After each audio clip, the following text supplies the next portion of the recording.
function for questions for Desmond Oliver.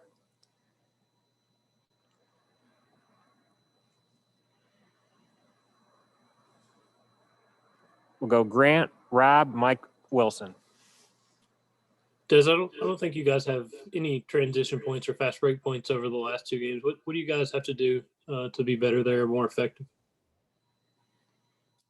Well, we got to run more. That's certainly been something that we've been talking about. I know personally, every time I've done a scout, I've talked about it. I know Coach English has talked about it, and Coach Schwartz and Coach Barnes, is that we've urged our guys to run more, pass ahead, and there's no reason why, from game to game, we shouldn't be able to go get 15 to 20 points in transition. We're talking about the difference of, 3 to 4 baskets more per half in order to do that. So I think that's certainly an emphasis. It's something we got to work on and get better at, and probably start today in practice by making sure our guys get the message, because now instead of averaging, 65 points a game, you add 15 more points to it, we're around 80 points a game. And if we're in the 80s, no one's going to beat us. So we're losing close games a lot of times because our offense is stalled. And I think that's the difference between us, really having a chance to be a special team, as opposed to just being a good team. Coach, just what was your biggest takeaway from watching the film against Ole Miss? I would imagine maybe the turnovers stood out the most. Yeah, my biggest takeaway, and I plan on sitting down after this Zoom and spending time with some of our guys individually, especially our guards, was I was very surprised that at this level that our guards, from a mental standpoint, allowed an opposing team to take their aggressiveness away and not see the court. It's like in football when the quarterback's being blitzed, by the defense, that there's guys wide open that can make plays. And because it's happening so fast and you're on your heels and you put this pressure on yourselves, that simple plays aren't so simple. Because watching a video, that 1-3-1 was not as tough as it seemed. Probably, for those guys, watching it on video, we had guys diagonal skip pass, lob. E-Pons is on the weak side against a 6'1" guard who can't jump high enough to touch his chest, less more play above the rim, and our guards didn't throw it. And then sometimes the play doesn't work. You just got to put your head down and drive a gap and get by people off the dribble and go make a play at this level. So that's what surprised me the most was our inability mentally to just be aggressive and attack. And now, Keon Johnson, I thought got going late in the game and just put his head down and made plays. We need more guys against gimmick defenses like that to just go make a play at this level. Des, also on the transition offense, what are the things that make a transition offense effective that you guys are missing? Is it bigs running, guards rebounding well? What are the things that you guys need to see for that to improve? Well, first and foremost, in order to run effectively, we have to continue getting stops and first-time rebounds. And for the most part, we've been doing that against most of our opponents. And then the next part of it is running. It's our first big down. We call it the pipe. He's got to run the pipe. And then our wings have to run. And then the guard that gets to rebound either has to advance it off the pass, or if the defense is matching up and guarding those guys, advance it off the dribble with the intent to score. The intent can't be to run the court hard, run it fast, and then go run a play. I think right now we look like a team that wants to go run a play every time. And I know for a fact that's not what Coach Barnes wants. Certainly we're disciplined enough to be a team that executes at a high level, but he wants to go out there and get easy baskets. And it just comes down really to our guys mentally buying into that, being more comfortable doing it, and being more aggressive at making those plays happen. Rob? Coach, you mentioned the rebounding. How big of a concern is that? You crush Kansas on the boards, but that's the only game in the last 4 where you've won that battle. What's up with that discrepancy? How can you be so good on Saturday against a big Kansas team, and then have the drop off like you did the other night? I think a lot of it comes down to our personnel. Against Kansas, for the most part, John Fogelson was really good in that game. So our front line wasn't compromised by going small. John played, I think, close to 30 minutes. E played pretty good minutes. And so when John and Eve are in the game, and now we have Josiah and our big guards, Keon and Jaden in the game, even Santi and VJ in the game, we have enough size on the perimeter and a normal front line to be a pretty challenging opponent on the glass. When we go small ball, the reality is our best players, our best offensive players might, end up being our guards. Playing small ball may help us on offense, but our guards aren't the same physical, athletic rebounders that maybe Fulkerson and E. Pons are, especially on the defensive glass. So I think that's the discrepancy is, when our offense is failing and we're scrambling, trying to put, our 5 best, most skilled guys in the game, maybe it helps our offense, but we haven't really figured out how to get those guys to rebound, at a high level. Ben McKee. Coach, Josiah had 2 polar opposite halves the other night, and it seemed to be because of just a difference in aggressiveness. Is that what you all saw from him, and how often is that a conversation with him to continue being aggressive? It's funny. Certainly Josiah's a good player. He's a really good player, really good defender, got great size. He'll play in the NBA one day and be a good role player in the NBA for sure. And however, our biggest challenge with Josiah has been, and coach has been on him every day, is trying to ignite that fire to score because he can. I mean, he's a tremendous three-point shooter. He's got a good pull-up game when he uses it. He can get to the glass and go rebound offensively. It's trying to allow him to understand that that's his role on our team, is to take and make those open shots and, not turn down a shot with 17 on the shot clock or whatever, 13 on the shot clock. He turns down an open, skip 3 to pass it one more time. And now we're shooting the ball with 2 seconds left, and that shot's contested versus taking an open shot. So really, it's a mindset. I think he's a player his entire life that's been a pass first, assist-oriented, ball handling point guard in high school. And for us, he's kind of playing off the ball more, and we're asking him to do something he really hadn't done early in his career, but he's good at it. So we're still trying to figure out our roles. Like, sometimes when you have talent and we kind of get anointed in the preseason as this great team, we got good players. We have a really good staff, I think, that's going to coach our guys at a high level. But great teams are great teams because they play together.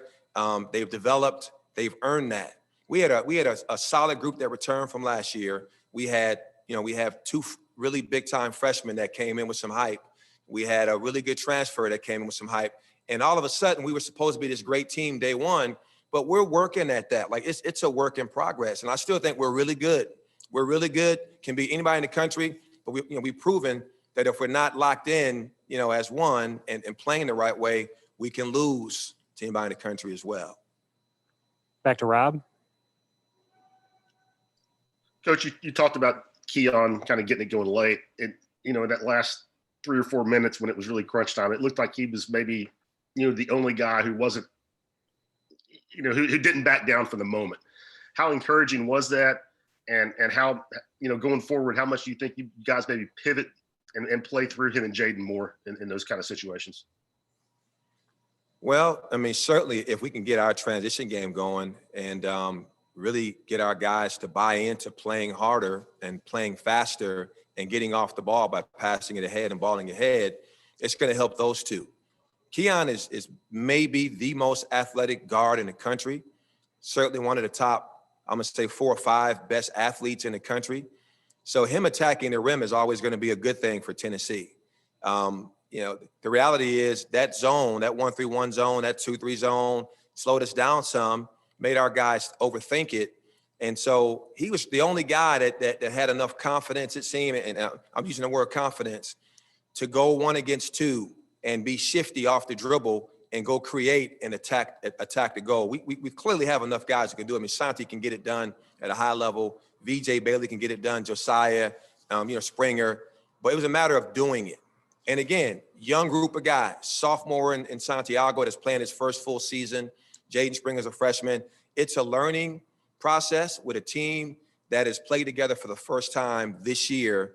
And I think we're going to start the peak here really soon. But certainly it starts with getting these guys prepared to run, be more aggressive on offense, take the shots that we get, that defenses are giving to us, and really be aggressive. Gustavo. You guys gonna face Kentucky on Saturday, a team last year you guys beat on the road. How are you guys preparing to face a Kentucky team that is probably not having their best season, but still a very, very good team? Well, Kentucky's Kentucky. Despite their record, they still probably have the most talented roster in the SEC. Certainly 1 and 2. I'm gonna say them in Florida. They're still Kentucky. No one's going in there thinking because their record or whatever that they're not a team that can go out there and blow you out and beat you pretty badly. I like the matchup because the reality is it's more of a normal matchup for us in the sense of we're not playing against a small ball team. I think a lot of teams that we played against this year, or several teams, end up playing 4 guards, and now you're put in a position where do you play your normal lineup and play Folky and Eve because they're guarding a smaller guy, or go small ball. Kentucky historically has always had 2 frontline guys that have great size. So I think it'll be a typical Tennessee, Kentucky slugfest with, 2 big front lines going at it. And really, I'm looking for John Fulkerson, who's our veteran leader. John, the last 10, 12 games of the season last year in the SEC, in my opinion, was one of the top 2 or 3 best players in the conference. And sometimes when you come back the following year, and again, everyone's putting you in the Grant Williams category, you're on the Wooden's list, you're on the All-American preseason list, Player of the Year list in the conference, and you go from being the 3rd option, maybe, or 4th option, to being the number 1 option. Mentally, it takes its toll when your team is, sputters, struggles some, and when your numbers don't indicate that you're that guy. We're trying to get John to understand that being that guy doesn't constitute putting up big numbers. It just means you're the same hard-playing, blue-collar, athletic, skilled Folky that we've always known, and just be aggressive. I do feel like pressure, a lot of what you're seeing with these young people struggling and having bad moments against press and pressure is because of pressure. It's the pressure to live up to being the best team in school history. And we're not. We haven't earned that. We haven't proven that. So we're trying to get these guys to be hungry, like our team was in 2017-18, was picked 13th in the conference. They had a chip on their shoulder. We're trying to build that chip despite being nationally ranked. And I think we will. Rob? Coach, speaking of Kentucky, what jumps out about you when you scout them? What do what are a couple of things that you feel like are their strengths that concern you when you prepare your game plan? Well, so it's not my scouts. I haven't watched a ton of them, but I watched that game last night.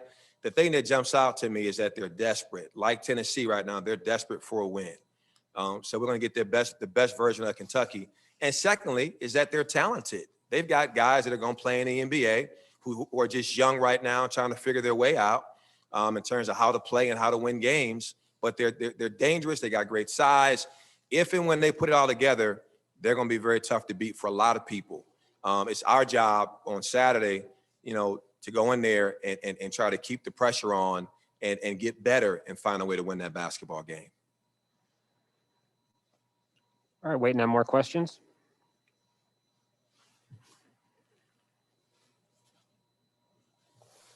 Coach, Go ahead. Olivier played 8 minutes in the first half the other night. What did he? And I don't think he played in the second half. What was the deal with that one? Well, we felt like, and sometimes it's just a feel with players, when I think Rodriguez had the run out dunk and he dunked on Olivier in transition, his body language, we just felt like he didn't respond the way that we wanted to see him respond. And so now in the second half, we knew the game might come down to a 1-possession game. And we're saying, again, do you rely on your young guys? And our young guys were in the backcourt and kind of struggling a little bit, or give a guy like EJ and Asiki a chance, who's a veteran, who's played in big games, put up big numbers in big games. Give your veteran a chance to just bring some physical toughness, some rebounding. Again, we're getting beat on the glass, by a bunch. And so, EJ is by far the best and most consistent rebounder we have on our basketball team day in and day out in practice. He's lost some playing time because of his offense. He's missed layups that he's got to make at this level, whereas Olivier makes those layups. But at that point, it came down to rebounding, that veteran post-player presence that we had to get and just trying to search for answers. All right, one last call for questions.